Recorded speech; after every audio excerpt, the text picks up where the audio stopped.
Hey guys, welcome back in new video. Guys आज के इस वीडियो में हम देखने वाले हैं वही medicinal chemistry second B pharm 5th sem. तो लास्ट वीडियो में जो हमने कवर करा था वो था ये वाला पोर्शन, यानी कि हिस्टामिन और उसके रिसेप्टर, उनका डिस्ट्रीब्यूशन वगैरह, ये हमने कवर करा था। आज हम देखने वाले हैं जो एंटी हिस्टामिन ड्रग, उनका क्लासिफिकेशन क्या है, यानी कि H1 एंटागोनिस्ट, H2 एंटागोनिस्ट और भी कई टाइप्स की होती है, तो ये देखने वाले हैं। लेकिन आज की वीडियो में जो मोस्टली जो हम बात करने वाले हैं वो है H1 एंटागोनिस्ट, उनका सार और उनका मोड ऑफ एक्शन। यानी कि आज की वीडियो अगर आपको क्लियर हो जाती है ना, तो इतना जो पोर्शन आप देख रहे हैं ये सारा कुछ H1 एंटागोनिस्ट के अंदर, वो सारा का सारा क्लियर हो जाएगा। तो वीडियो में बने रहना है आपने लास्ट तक, और ये जो नोट्स वगैरह आपको मिल जाएंगे फार्मेसी वाला ऐप पे, मैं आपको बता देता हूँ कि कैसे आपने वहाँ से डाउनलोड करने हैं।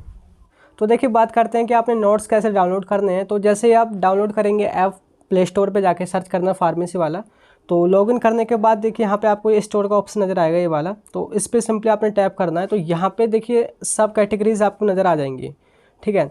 तो आपका जो सेमेस्टर है वो है आपका 5th सेम। तो जैसे ही आप इस पर टैप करोगे ना, तो जो भी 5th सेम का मटेरियल है वो आपको नज़र आएगा। तो सिंपली आपने इस पर टैप करना है। तो यहाँ पे अभी मेडिसिनल केमिस्ट्री का ये मैंने क्रिएट किया है, जो कि अभी पब्लिश नहीं है, मैं कर दूँगा इसको पब्लिक।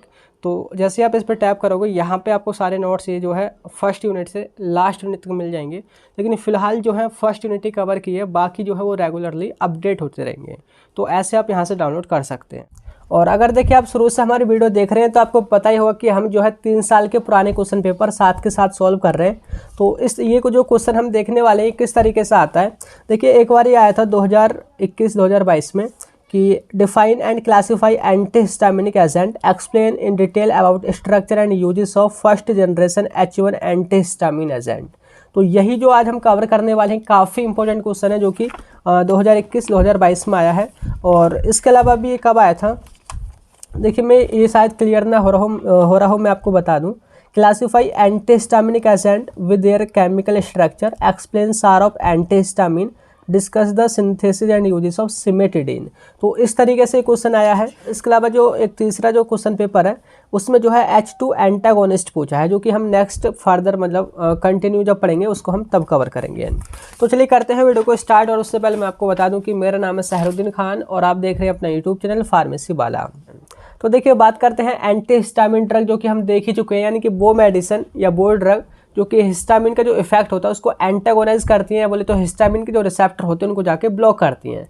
जैसे कि हमें एलर्जी वगैरह हो जाती थी, हमारी आंखें लाल हो जाती थी, या स्टफी नोज हो जाती थी, या एसिड ज़्यादा हो जाता था हमारे स्टोमक में, तो वो हमारे H1 या H2 या H3 उन्हीं रिसेप्टर की वजह से होता था, वहाँ पे हिस्टामिन जाके बाइंड होता था। तो ये जो मेडिसिन है हिस्टामिन की जगह खुद जाके बाइंड हो जाएंगी और उन रिसेप्टर को जाके ब्लॉक कर देंगी, वो हमारी एंटीहिस्टामिन है। जैसे कि हमने लास्ट वीडियो में देखा था कि इसके 4 रिसेप्टर होते हैं, H1, H2, H3 and H4। तो जो H4 जो होता है वो तो हमारे जो इम्यून सिस्टम होता है उसको ये मॉड्यूलेट करता है, बोले तो ये इम्यून सिस्टम में हेल्प करता है H4 रिसेप्टर, यानी कि ये हमारे लिए फ़ायदेमंद होता है। तो इसको तो हमें ब्लॉक करने की ज़रूरत है ही नहीं। लेकिन जो हमारे 3 रिसेप्टर हैं, यानी कि H1, H2 एंड H3, उनको हमें ज़रूरत पड़ती है कभी कभी ब्लॉक करने की, तो उन्हीं की मेडिसिन है। तो उसी के बेस पे देखिए क्लासीफाई है simply H1 antagonist, H2 antagonist, H3 antagonist and एक होते हैं हमारे चौथे, वो है मास्ट सेल स्टेबिलाईजर, ठीक है। तो H1 एंटागोनिस्ट वो हैं जो कि H1 रिसेप्टर पे जाके ब्लॉक करेंगे H1 एंटागोनिस्ट। तो H1 एंटागोनिस्ट वो हैं जो कि H1 रिसेप्टर को जाके ब्लॉक करेंगे। ये भी 2 टाइप्स के होते हैं, first generation and second generation. देखिए फर्स्ट जनरेशन कहने का मतलब क्या है कि ये जो है हमारे ऐसे एंटागोनिस्ट होते हैं, बोले तो ऐसी मेडिसिन होती है जिनसे, या फिर बोले तो जिन्हें खाने के बाद हमको नींद आ सकती है, बोले तो CNS पे भी इनका इफेक्ट होता है, हमारे ब्रेन पे भी इफेक्ट होता है। ये हमारे फर्स्ट जनरेशन के हुए। लेकिन सेकंड जनरेशन के ऐसे होते हैं कि वो ब्रेन पे कोई असर नहीं दिखाते, या बोले तो उन्हें खाने के बाद हमको नींद नहीं आ सकती। तो इसके बेस पे क्लासीफाई किए हैं। बाकी दूसरे हैं H2 एंटागोनिस्ट, जो कि दूसरे नेम बोल सकते हैं जैसे कि गैस्ट्रिक एसिड इनहिबिटर, यानी कि जब हमारे स्टमक में एसिडिटी हो जाती है तो उसको ठीक करने के काम आते हैं।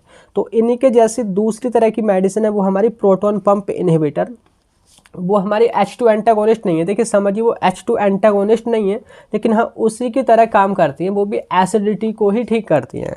तो जैसे कि हमारे सिलेबस में है तो हमने उसी तरीके से लिख दिया, जैसे कि पहले H1 एंटागोनिस्ट, फिर H2 एंटागोनिस्ट, फिर गैस्ट्रिक प्रोटॉन पंप इनहिबिटर, इस तरीके से। तो ये जो है अलग है, H2 एंटागोनिस्ट ये नहीं है, लेकिन हाँ उनका काम गैस्ट्रिक एसिड इनहिबिटर की तरह ही है। और तीसरे हमारे H3 एंटागोनिस्ट जो कि हमारे सिलेबस में है ही नहीं। और चौथा है हमारा मास्ट सेल स्टेबलाइजर। तो ये चारों हमारे सिलेबस में है, mast cell stabiliser, proton pump inhibitor, gastric acid inhibitor, first generation and second generation. तो आज की जो वीडियो है ना, इसमें हम कवर करने वाले हैं H1 एंटागोनिस्ट, ये क्या है, उनका मोड ऑफ एक्शन क्या है, उनका सार क्या है। तो वही सारा कुछ यहाँ पे लिखा हुआ है। तो जैसे कि हमने अभी देखा कि H1 एंटागोनिस्ट वो मेडिसिन्स हैं जो कि H1 रिसेप्टर को जाके ब्लॉक करती हैं। और बात करें कि जो हमारे H1 रिसेप्टर होते हैं वो किसके लिए रेस्पॉन्सिबल होते हैं, या फिर बोले तो जब हमारा हिस्टामिन H1 रिसेप्टर से बाइंड होता है तो क्या क्या चीज़ें होती हैं। तो सबसे पहले कि देखिए जो हमारी ब्लड वेसल्स होती हैं जिसमें हमारा ब्लड जो है वो बहता है, वो डायलेट हो जाती हैं, वो और ज़्यादा फैल जाती हैं। दूसरा ब्रोंको कंस्ट्रिक्शन, या बोले तो जो हमारे ब्रोंक्यूल्स होते हैं वो कंस्ट्रिक्ट हो जाते हैं, जिससे कि एयर का फ्लो जो होता है हमारे लंग्स में वो कम हो जाता है। स्वेलिंग, जैसे कि कहीं पर भी हमारी स्किन पे स्वेलिंग आ जाएगी। इसके अलावा ईचिंग यानी कि खुजली, एलर्जी या आँखों का लाल हो जाना और हमारी नाक का बंद हो जाना। तो ये कब होता है, जब H1 रिसेप्टर से हिस्टामिन जाके बाइंड होता है। तो अगर हम कुछ ऐसी मेडिसिन दें जैसे कि H1 एंटागोनिस्ट HA हम दें जो कि H1 रिसेप्टर से जाके बाइंड हो जाए और इस हिस्टामिन को जाके बाइंड नहीं होने दे, तो ये जो सारी चीज़ें हो रही थी ये सारी चीज़ें हमारी क्या होंगी, बंद हो जाएंगी। तो ये होती है हमारी H1 एंटागोनिस्ट। देखिए एक पॉइंट यहाँ पे आपने ध्यान रखना है कि जो H1 एंटागोनिस्ट है वो हिस्टामिन के प्रोडक्शन को नहीं रोक रही, वो बस क्या है जहाँ पे जो हिस्टामिन जाके बाइंड होने वाला है H1 रिसेप्टर से, उस रिसेप्टर को जाके ब्लॉक कर रही हैं। ये पॉइंट आपने ध्यान रखना है। तो ये भी हमारी दो टाइप्स की होती हैं।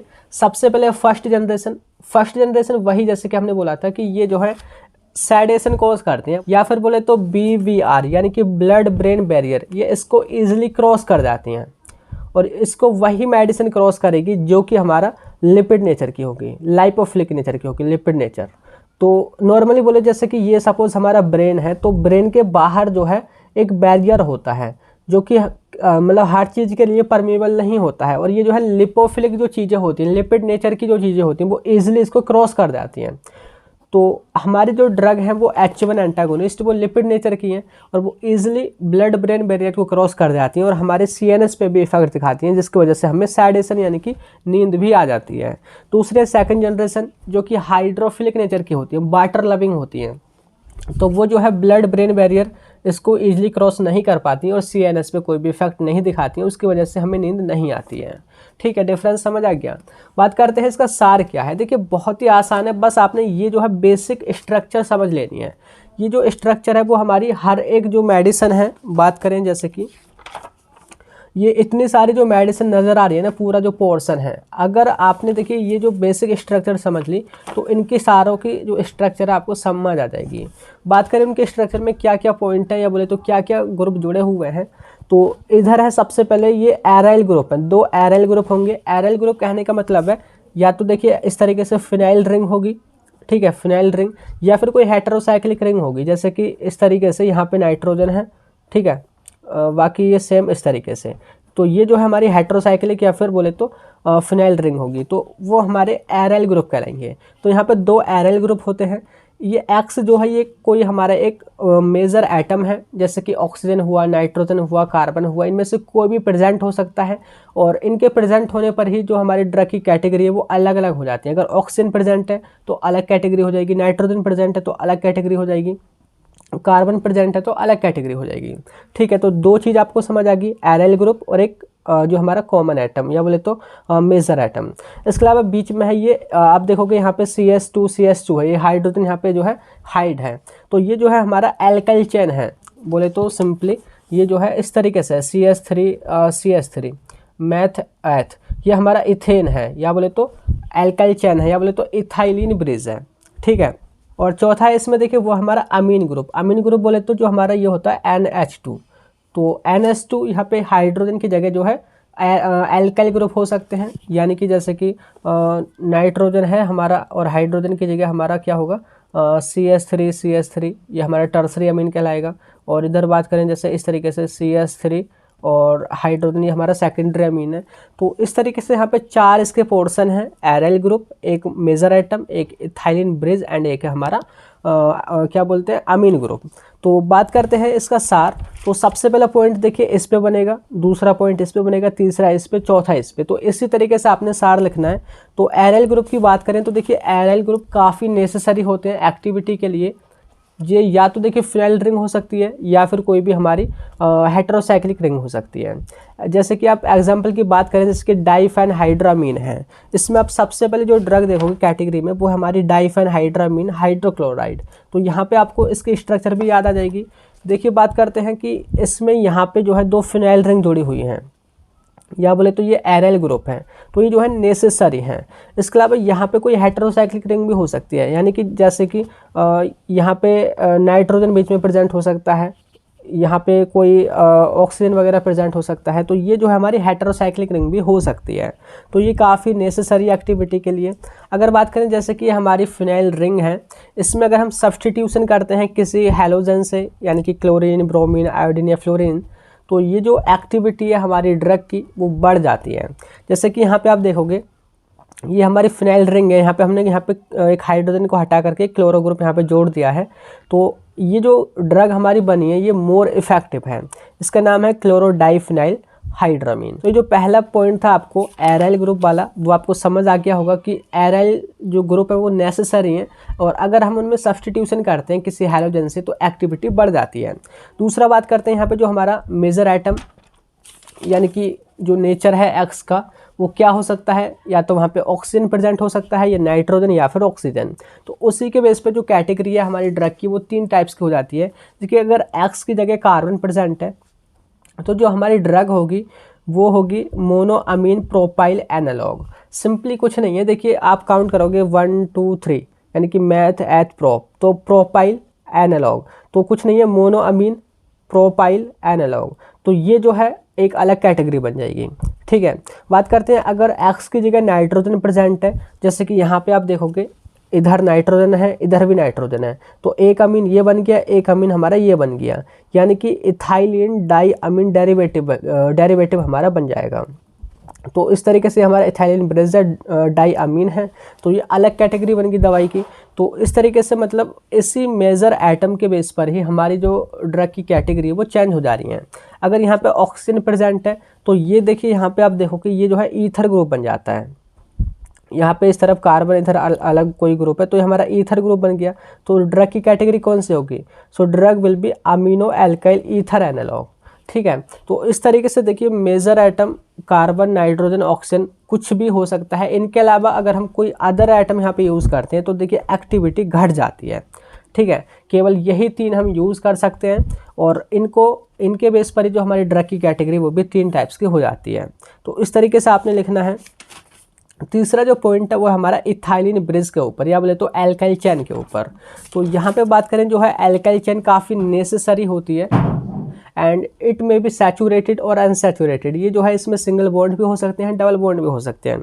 लेकिन अगर हम इसकी ब्रांचिंग करते हैं, ब्रांचिंग कहने का मतलब है जैसे कि यहाँ पे यह हमारी इथाइलिन चैन है, ये अगर यहाँ पे हम कोई अदर ग्रुप करके यहाँ से ब्रांचिंग करें तो एक्टिविटी जो है वो हमारी ड्रग की घट जाएगी। लेकिन यहाँ पे एक एक्सेप्शन है कि जो प्रोमेथाजीन है उसमें ब्रांचिंग है, लेकिन वो फिर भी काफ़ी इफेक्टिव है। तो इसको छोड़ करके बाकी अदर जो मेडिसिन है अगर हम उनमें ब्रांचिंग करते हैं इस इथाइलिन चैन में, या बोले तो एल्काइल चैन में, तो हमारी एक्टिविटी ड्रग की घट जाएगी। ठीक है, चौथा पॉइंट जो कि हमारा वही यहाँ पे आप देखोगे अमीन ग्रुप के ऊपर रहेगा, यानी कि ये चौथा पॉइंट यहाँ पे है। तो ये कैसा रहना चाहिए, तो ये जो है ना हमारा देखिए टर्सरी अमीन होना चाहिए। टर्सरी अमीन कहने का क्या मतलब है, जैसे कि हमारा नॉर्मली अमीन क्या होता है, इस तरीके से होता है। अगर हम एक हाइड्रोजन को हटा करके कोई मिथाइल ग्रुप यहाँ पे जोड़ें CH3H, और फिर फर्दर हम दोनों हाइड्रोजन को हटा दें इस तरीके से, तो ये हमारा प्राइमरी अमीन है, ये हमारा सेकेंडरी अमीन है, ये हमारा टर्सरी अमीन है। यानी कि इसमें दोनों हाइड्रोजन को हटा करके हम CH3 लगा देते हैं तो ये हमारा टर्सरी अमीन कहलाता है। तो यहाँ पे जो अमीन होना चाहिए वो टर्सरी अमीन होना चाहिए। जैसे कि यहाँ पे आप एग्जाम्पल देख सकते हो, ये है हमारा वही डाइफेनहाइड्रामीन, तो यहाँ पे CH3 ये हमारा टर्सरी अमीन है। तो इस तरीके से अगर यहाँ पे टर्सरी अमीन नहीं है तो एक्टिविटी कम हो जाएगी, और अगर टर्सरी अमीन है तो एक्टिविटी जो है वो मैक्सिमम होगी। तो ये जो है आई होप सारे पॉइंट आपको समझ आ गए होंगे। ठीक है, बात करते हैं इसका जो मोड ऑफ एक्शन है। देखिए जो फर्स्ट जनरेशन मेडिसिन है उनका मोड ऑफ एक्शन की बात करें तो ये जो है सिंपली देखिए लाइपोफिलिक नेचर की होती है, मैंने बता ही दिया था, और ये ईजिली जो है हमारे ब्लड ब्रेन बैरियर को क्रॉस कर जाती है और जिसकी वजह से हमको नींद आ जाती है। तो मोड ऑफ एक्शन सिंपली वही है कि जो हमारे H1 रिसेप्टर हैं ये उनको जाके ब्लॉक करेंगी। तो सिंपली कुछ नहीं है, जैसे कि ये हमारा H1 रिसेप्टर है तो ये हमारा हिस्टामिन है, ये हिस्टामिन से पहले हमने अपने ड्रग को यहाँ पे जाके वाइंड करा देना है और उसको ब्लॉक करवा देना है। तो इस तरीके से अपना असर दिखाते हैं। तो आखिर हम बात करते हैं कि हिस्टामिन क्या क्या करता है, या बोले तो कैसे वो अपना असर दिखाता है अगर वो अपने रिसेप्टर से बाइंड होता है। तो सिंपली देखिए जो मैंने स्टार्टिंग की वीडियो में बोला था कि जो हमारे हिस्टामिन के रिसेप्टर होते हैं वो जी प्रोटीन कपल्ड रिसेप्टर होते हैं, यानी कि वो रिसेप्टर, जैसे कि मैं आपको स्ट्रक्चर दिखाऊं, कुछ इस तरीके से होते हैं कि ये जो है सेल के बाहर से जो भी मैसेज होता है उसको सेल के अंदर भेजते हैं, हमारी सेल मेम्ब्रेन है। ठीक है, और इसमें 7 ये हेलिक्स होते हैं, 1 2 3 4 5 6 7। तो ये जो है 7 इसमें हेलिक्स होते हैं, इनको हम जी प्रोटीन कपल्ड रिसेप्टर बोलते हैं। और इनके एंड में यहाँ पे सेल के अंदर जी प्रोटीन यहाँ पे मतलब कि अटैच होती है। तो ये जो सारे रिसेप्टर होते हैं हमारे जी प्रोटीन कपल्ड रिसेप्टर होते हैं। तो देखिए होता क्या है, सपोज़ करिए कि जैसे भी कोई हमारा एंटीजन या बोले तो कोई भी हमारा बाहर का जो भी चीज़ है वो हमारे अंदर आई, तो सपोज जैसे कि मैं आपको समझाता हूँ, जैसे कि हमारे बॉडी में एंटीजन आया, ठीक है, एंटीजन। तो एंटीजन जब आएगा तो एंटीजन से हमारी एंटीबॉडी लड़ेंगी, हमारा इम्यून सिस्टम एक्टिव होगा। तो जो हमारा हिस्टामिन जैसे कि हम देख चुके हैं वो हमारा मास्ट सेल के अंदर भरा होता है, ये हमारी मास्ट सेल है। तो मास्ट सेल के ऊपर जो है IgE एंटीबॉडी जो है वो आके अटैच हो जाती हैं, IgE एंटीबॉडी, और यही जो है फिर हमारे किससे, एंटीजन से लड़ती हैं। और जब ये एंटीजन से लड़ती हैं तो जो हमारी मास्ट सेल जो है ये फट जाती है, बोले तो इसका डीग्रेन्युलेशन हो जाता है और हमारा जो हिस्टामिन है वो बाहर यहाँ से रिलीज़ हो जाता है। ठीक है, ये हमारा हिस्टामिन है, ठीक है, यहाँ से हमारा रिलीज़ हो जाता है। अब यही जो हिस्टामिन है ये अपने रिसेप्टर पे जाके बाइंड होता है। अब ये रिसेप्टर पे जाके बाइंड होकर के क्या करता है वो हम देखने वाले हैं। सपोज जैसे कि यहाँ तक ये प्रोसेस हुई, जैसे ये हमारी मास्ट सेल है वहाँ से निकल के हमारा ये जो है हिस्टामिन अपने रिसेप्टर पे जाके बाइंड हो गया। अब ये आखिर करेगा क्या, तो ये जो हमारी लेयर है सेल मेम्ब्रेन है ये किसकी बनी होती है, फॉस्फोलिपिड की बनी होती है। तो देखिए जब भी हिस्टामिन जो है अपने रिसेप्टर से जाके बाइंड होता है तो ये करता क्या है, देखिए यहाँ से जो मैसेज है, सिग्नल है, इस तरीके से वो सेल के अंदर पहुँचाएगा। और सेल के अंदर जब पहुँचेगा तो ये जो है 2 एंजाइम को एक्टिवेट करेगा, एक है फॉस्फोलाइपेज C एंड एक है फॉस्फोलाइपेज A2। तो देखिए नेम ध्यान रखने हैं, फॉस्फोलाइपेज इसके एज आ रहा है तो हमारे एंजाइम हैं। तो ये करते क्या है, जैसे कि हमारी सेल मेम्ब्रेन किसकी बनी होती है, फॉस्फोलिपिड, वाई लेयर या 2 लेयर है फॉस्फोलिपिड की, तो ये उनकी बनी होती है। तो ये जो 2 एंजाइम है, जैसे कि बात करें फॉस्फोलाइपेज C जो एंजाइम है ये फॉस्फोलिपिड को कन्वर्ट कर देता है IP3 में एंड डैग में। IP3 कहने का मतलब है इनोसिटोल फॉस्फेट, इनोसिटोल फॉस्फेट, ठीक है। तो इसमें कन्वर्ट कर देता है। एक दूसरा और केमिकल बनता है वो है हमारा डैग, यानी कि di acyl glycerol, di acyl glycerol, ठीक है। तो कुछ नहीं हुआ, सपोज करिए मेरा हाथ है, ठीक है, मेरे को मेरे यहाँ पे एंटीजन आए या बोले तो इंजरी हुई, तो यहाँ पे जूम करके देखो, आप इमेजिन करो कि यहाँ पे जो सेल है उसकी सेल मेम्ब्रेन में फॉस्फोलिपिड प्रेजेंट है। तो तुरंत हमारा हिस्टामिन रिलीज हुआ और वो जो है अपने रिसेप्टर पे जाके बाइंड हुआ। किस तरीके से, कुछ इस तरीके से उसने हमारी सेल के अंदर मैसेज भेजा और 2 एंजाइम को एक्टिवेट कर दिया। तो जो हमारी सेल मेम्ब्रेन है, ये जो सेल मेम्ब्रेन है वो फॉस्फोलिपिड की बनी है। तो ये जो 2 एंजाइम है फॉस्फोलिपिड को किसी अदर केमिकल में कन्वर्ट करने लग जाएंगे, जैसे कि फॉस्फोलाइपेज C ने फॉस्फोलिपिड को कन्वर्ट कर दिया IP3 में एंड डैग में। और ये जो IP3 है ये क्या करेगा, ये हमारे कैल्शियम की कंसंट्रेशन को बढ़ा देगा, कैल्शियम आयन बढ़ने लग जाएंगे। और इधर जो डैग है यानी कि डाई एसाइल ग्लिसरॉल जो है ये एक और एंजाइम को एक्टिवेट करेगा जो है हमारा प्रोटीन काइनेज C। तो इस एंजाइम को ये एक्टिवेट करेगा तो ये भी फर्दर हमारी कैल्शियम की कंसंट्रेशन को बढ़ाएगा। तो नॉर्मली अगर हम देखें इसका निचोड़ निकालें तो हिस्टामिन करता क्या है, वो कैल्शियम की कंसंट्रेशन को बढ़ा देता है हमारी बॉडी में, और उसी से सारी प्रॉब्लम होने लग जाती हैं। और इसके अलावा एक एंजाइम हमने यहाँ पे छोड़ दिया जो कि हमारा फॉस्फोलाइपेज A2।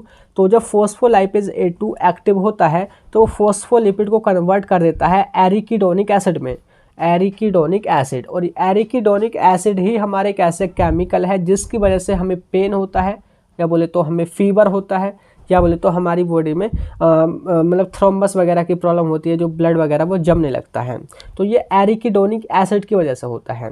कॉन्सेप्ट समझ आया, यानी कि हिस्टामिन अपने रिसेप्टर से बाइंड हुआ, उसने दो एंजाइम को एक्टिवेट करा, और ये ऐसे एंजाइम है जो कि हमारे फॉस्फोलिपिड को किसी अदर केमिकल में कन्वर्ट कर दे रहे हैं, जैसे कि IP3 और डैग। IP3 डैग कुछ नहीं कर रहे, ये कैल्शियम की कंसंट्रेशन को बढ़ा दे रहे हैं। जब कैल्शियम की कंसंट्रेशन बढ़ जाती है तो क्या क्या हो रहा है, देखिए एलर्जी हमको हो सकती है, होती ही है, हो सकती नहीं है, होती है। Itching, runny nose, watery eyes, ये सारी प्रॉब्लम होती हैं। इसके अलावा जो हमारी स्मूथ मसल है, स्मूथ मसल मैंने बताया था, यानी कि जो हमारे ऑर्गन की मसल होती हैं, जैसे कि हमारी लिवर की हुई, या इंटेस्टाइन की हुई, या किसी अदर की मसल हुई, तो उनको हम क्या बोलते हैं, उनको हम बोलते हैं स्मूथ मसल। ऐसे ही लंग्स वगैरह की स्मूथ मसल, तो ये उनको जो है कॉन्ट्रैक्ट कर देता है और ज़्यादा वो मतलब इस तरीके से दबा देता है, बोले तो कॉन्ट्रैक्ट वो हो जाती हैं, तो वहाँ पे प्रॉब्लम होती है। इसके अलावा ब्लड फ्लो को ये बढ़ा देता है। ब्लड फ्लो बढ़ने का मतलब क्या है, यानी कि जो हमारी परमिबिलिटी होती है ना, जैसे कि ब्लड वेसल है, सपोज करिए ब्लड वेसल है, तो ये जो है और ज़्यादा, जैसे पहले इतनी थी तो ये और ज़्यादा इतनी चौड़ी हो जाती है, डायलेट हो जाती है। जब ब्लड बढ़ जाएगा, उसका बहाव बढ़ जाएगा, तो सपोज यहाँ पे हमारा किसी इंसेक्ट ने काटा है तो वहाँ पे ब्लड का फ्लो तेज़ हो जाता है, तो वहाँ पे जब ब्लड तेज़ हो जाएगा ना, तो उसी की वजह से जो है वहाँ पे स्वेलिंग हो जाती है, यानी कि कैल्शियम की कंसंट्रेशन बढ़ी, ब्लड का फ्लो वहाँ पे ज़्यादा हुआ, और क्या हुआ, हमें वहाँ पे स्वेलिंग होगी। ये रीज़न है। तीसरा है डायलेट ब्लड वेसल, वही ब्लड वेसल को डायलेट भी कर देता है, और BP हमारा कम हो जाता है। तो ये जो सारी प्रॉब्लम है ये हिस्टामिन करता है जब कैल्शियम की कंसंट्रेशन बढ़ जाती है। तो ये कॉन्सेप्ट, ये देखिए पूरा प्रोसीजर जो है ना, मैंने देखिए यहाँ से लेकर के स्टेप बाय स्टेप ये पूरा कि कैसे क्या होता है, IP3 बनता है, डैग बनता है, फिर ये इंक्रीज़ कर देता है कैल्शियम आयन को, और फिर फर्दर ये प्रॉब्लम होती है। तो ये मैंने इस तरीके से पूरा का पूरा यहाँ पे लिख रखा है, और पूरा ये डायग्राम के साथ यहाँ पे बताया है। तो यह है इसका मोड ऑफ एक्शन हिस्टामिन का। अब देखिए बात करते हैं कि एंटी हिस्टामिन, यानी कि जो H1 एंटागोनिस्ट हैं, ये कैसे काम करेंगी। ये कुछ नहीं करेंगी, बस सिंपली जो जहाँ पे हिस्टामिन पहले बाइंड हो रहा था वो खुद जाके वहाँ पे बाइंड हो जाएंगी, और यहाँ पे ये ब्लॉक कर देंगे। जब यहाँ पे इसको ब्लॉक कर देंगे, ना ही मैसेज हमारी सेल के अंदर जाएगा, ना ही हमारे ये दो एंजाइम एक्टिवेट होंगे, और ना ही जो फर्दर की जो ये प्रोसेस है ये कुछ भी नहीं होंगी, और ये जो सारी प्रॉब्लम हो रही है वो हमारी रुक जाएंगी। तो ये जो है इस तरीके से इसका मोड ऑफ एक्शन है कि कैसे हमारी जो एंटी हिस्टामिन यानी कि H1 जो एंटागोनिस्ट है वो कैसे काम करती हैं। तो इसमें फिलहाल हमने देखा है सार and mode of action of H1 antagonist. Next video में हम कवर करेंगे 3 मेडिसिन को, जो कि है diphenhydramine hydrochloride, triprolidine hydrochloride and promethazine hydrochloride. ये वो मेडिसिन है जिनके ऊपर स्टार लगा हुआ है, इनकी सिंथेसिस भी जरूर आ सकती है, जैसे कि यहाँ पे पहले ही मेंशन कर रखा है कि इनकी सिंथेसिस आपने पढ़नी है। तो तीनों को हम पहले कवर कर लेते हैं, बाकी जो बीच में बचेंगे उनके हम स्ट्रक्चर एंड यूजेस देखते रहेंगे। तो यही मैंने वीडियो में बताना था। कैसी लगी आपको वीडियो? अगर वीडियो हेल्पफुल हो तो लाइक कर देना, दोस्तों में शेयर कर देना।